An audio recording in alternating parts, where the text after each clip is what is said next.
Welcome Star Wars Force Arena players to this brand new video. Today we are looking at Luke Skywalker, original with old Ben, the old duffer at the back. And it's an interesting deck and that I've kind of pinched and stolen from, who was it now on the leaderboards? I believe it was where is he? Protest Bayer. Protest Bayer. I might pronounce it wrong. I do apologise if that's you. Kind of stolen it from him. He has always played this Luke deck for since the beginning of time, I believe, and has done pretty well when he plays. So I've kind of been playing around with it. Had a lot of fun with it, although my cards are really underpowered. But you will see in this video one of the worst matchmakings you'll ever see in terms of tier numbers. Now, Netmarble claim that with the tier system you will face nobody no higher than 2 tiers than you. That's nonsense. We all know that. It's normally 3, and for the first time ever it's actually 4, which blew my mind. And the problem about those kind of games is that if you win them, you're just digging yourself a deeper hole. Not because the matchmaker's got any special algorithms, when you call it what you want, to matchmake. He doesn't matchmake, it just gives you a player, and 9 times out of 10 it will give you a player who is much more powerful than you. And the reason for that is obviously to give you the impression that you need to level up your cards to get money and spend crystals, and that's the whole reasoning behind it. Not because it's based on skill, because it isn't. And I've done plenty of videos about that to show and prove that it's not based on skill at all. You can lose 20 games in a row and still play somebody 3 or 4 times higher than you. Doesn't matter. So, onto the deck. We've got Luke in there. Now, my main attacks coming from my Wookiee. Got a good selection of tanks in this particular deck. So, obviously, Luke can tank. Luke can deflect blaster bolts, so he can lock onto a turret a good distance away and deflect blaster bolts while you push in for the kill. You've got Ben in there to convert any units you can get your hands on. Again, you really want to be using Ben at a period of time when you've seen what cards your opponent's got, what value can you get, because Ben costs 5 energy, so you really want to make sure you get like first order stormtroopers or flame troopers or something of value that can be a game changer, rather than wasting it on things like a couple of half dead stormtroopers or a half dead Gregorian rebel, as we've seen in the past in videos. You know, you want to make sure you convert it. Grenade is in there, staple. You can put in the boomerang dude, but my one isn't high enough level. I've only just upgraded my level 12 here now because I've just recently did that video with the 4x4, so I managed to upgrade that there. My Y-wing bombers, well underpowered at level 3, I just have not had the cards to level it up. And again, for my droid, unstable GNK droid, great to put these down as a distraction, really. And most people tend to use it to attack turrets, but I use them sometimes as a defensive mechanism as well. It'll just buy you some seconds if you want to recoup some energy or just wait for a health pack to spawn. Dropping down one of these will take the attention away from turrets, and obviously when it blows up, it can sometimes kill a leader, kill troopers, whatever's around. It depends on their energy levels, health bar at the time. And obviously take down turrets. And of course, got the ATRT. Level 9, again, a bit underpowered for me at this level here, but again, superb card, will melt a turret in a blink. And you want to be using these as like your last resort, really, like a surprise. You don't want to throw them down at the start unless you really have to. You want to use it as a card where your opponent thinks that he's seen your card, you haven't got anything up your sleeve, and then he'll drop down a lot of units that you can probably counter and deal with, and then you will drop down this ATRT on the other side of the lane and then take down a turret, depending on its level, of course. Superb card to have. In terms of perks, so I've got the effect there, level 1 effect applied, Dawn of the Rebellion, and all it basically does is increases the structure attack speed plus 4%. That's it.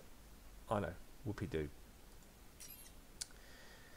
And in terms of perks, I don't think I've got a perk for Luke. I've got perk level 1, so increases my health and attack power by 5%.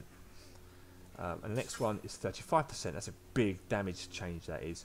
I played against Boba Fett and I couldn't understand why he was doing so much damage to me, and that was the reason. 30% damage more he does. I was like, wow. He's level 4, and it just hurt me so badly. Let's jump into some games, and we'll have a good laugh. So first up is this game. This is when I was at tier 7. Quite recently, because I've won some games, we all know how the point system works. It just catapults you higher and higher until you cry. So playing against Leader Snoke, he hasn't got any perks up. And although he's tier 11, I didn't notice at the time, bearing in mind, his card levels are quite weak compared to mine, by a touch.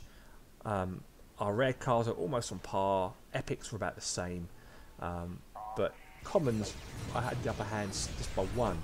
So he's dropped down some snipers, seen us straight away, so I'm thinking, can I use Ben Kenobi to convert those later on in the game, perhaps? Just deflect this here, not a big deal. Notice my position in there as well, it just keeps him away from my turret. His turret level is 1 level higher than mine, which is surprising. So, you know, as a player, you think I could potentially win this if I play my cards right and don't overreact. So I dropped down some Pathfinders. So try and go for a push down this side now here on the right lane. He dropped in an airstrike which really did hurt. So I'm just going to get out of there quickly. Did some damage, took the turret down to half, we'll take that. There goes old Ben. By the time he actually waves his arm, everything's, well, it's dead, you know. That was a really bad play on my part.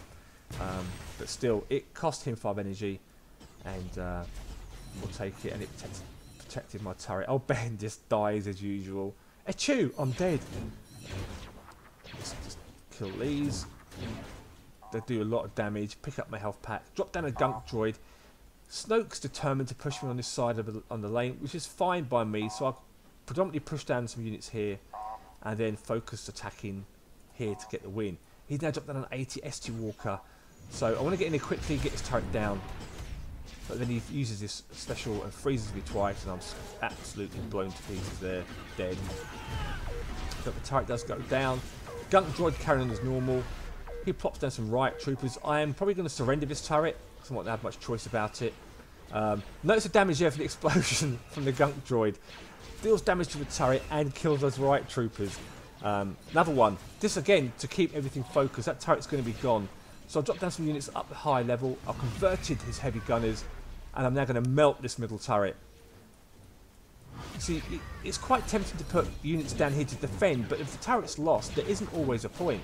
So I always like to counter push, and that's benefited me there. So now his shield generator is exposed. Heavy gunners are in there again. I need to get out of there quickly before I die. One of them is focusing on me, others are focusing on the gunk droid. Again, notice the gunk droid there taking the damage away from me and the turret, because they'll just convert it, attack it. So I'll drop down my Warrior Bomber. I thought about converting the snipers, but it's not worth it. He drops down some more. It's going to be a GG. Got this game under control. In go the snipers there. He converts them. Not before they do so much damage, and Snoke kills them, which uses his special. It's a GG. We'll take that. And next up, we're playing against Kylo Ren. Gone up to tier 8 now. Played a few more games, obviously, and just won them, which has been kind of cool. And now I'm playing against Kylo. Kylo's level 4, which I was stunned at when I saw that. Perk level 2, so he's going to be dealing a lot more damage. So really, you don't want to get involved with Kylo. Turret levels are higher than mine as well. So I'm going to make a slight push down this side just to see what he's got coming up. Jump troopers are in there too. So Grenaders behind everything to try and do some action. Convert that sniper for Canvol Ben, which I do. Predators on both lanes. He dropped down heavy gunners as well. Didn't expect to see those, but we now know he's got them. Kylo just melts old Ben. Let's get out of there quickly and just protect the turret. Flame troopers will decimate the gunk droid. Boom. Doesn't do much damage to Kylo, that gunk droid. You notice that? Kylo's so strong. I hate jump troopers so much. So he freezes me, but thankfully my Pathfinder took the shots from the sniper. And I was praying my Wookiee just focuses the sniper, but he doesn't. It's like, oh, I'll just come over here first. I'm like, just get the sniper, Wookiee, for goodness sake, before it's too late. But I did die. But the game's in our hand. It's under control. We don't need to get too excited at this point. The turret's down to just under half now. First order stormtroopers. So I'll deflect these. Jump troopers behind me, which is why I had to take action. I really wanted to use the bomber on the jump troopers, but Kylo's going to go for the turret. Can't really stop him. Nothing he can do about it. You know, old Ben's helped me, but he's melted it down to about half. Gunk droid top left, so I'm pushing both lanes now, so Kylo has got to make some decisions here. Unfortunately for me, Ben doesn't convert these heavy gunners. Kylo freezes my gunk droid. Boom. Scratches the flame trooper. Let's get out of there quickly. Sniper again. Get out of there. I'm going to battle with Kylo for a bit just to see what's going to happen. And he's popped his special, so I'm going to get out of there quickly because there's no point fighting him and you just get killed. Chip away at that turret. So Kylo's determined to get his turret down, which he probably will do. I throw down some defences, but it's not really going to do much to help me. I do kill him, and that turret just about survives. Gunk droid in the middle lane now, so it's locked onto, the turret's locked onto it, so I'm going to charge and take down this turret. Heavy gunners in there, they'll just kill me. Look at the amount of damage they do. In goes a warring bomber just to support my attack. Middle turret now has been decimated from that earlier attack that I just had. So Kylo just wants this turret. It's like, I'll freeze it, and I need it. And he's finally got his prize. But in the middle now, the pressure's on. The middle turret has gone. It's going to be a GG with just 7 seconds left to go. I'm not too worried about Kylo. Renks is dead again. And thank you very much. And it's a good win for us. Unfortunately, don't get the shield generator for the 4 turret victory. So if you are playing Luke at the moment, if you're a new player to the game and you're starting out with Luke, perfect deck to play. If you might not have some of these cards available to you, so if you haven't got the AT-RT, a Banff is a good replacement to start with because you get that early days. You could use the light tank as well. It's a bit cheaper, but it doesn't automatically lock onto turrets sometimes. And also Rebel Troopers are in there as well if you haven't got Gunk Droid. Or you could always use the Taz Marauders, and even to an extent, think about lower level cards, the Royal Guards. Cost 1 energy more, but they are a really good card to use in the lower levels for turrets and to take on walkers and the tech units and big units as well. I'm doing a Let's Play video, so a new series of Let's Play, and I will be using these cards in that video. There you go, that is it. I hope you enjoyed the video. If you do, please give it a thumbs up, and I'll see you in the next Star Wars Force Arena video. May the Force be with you.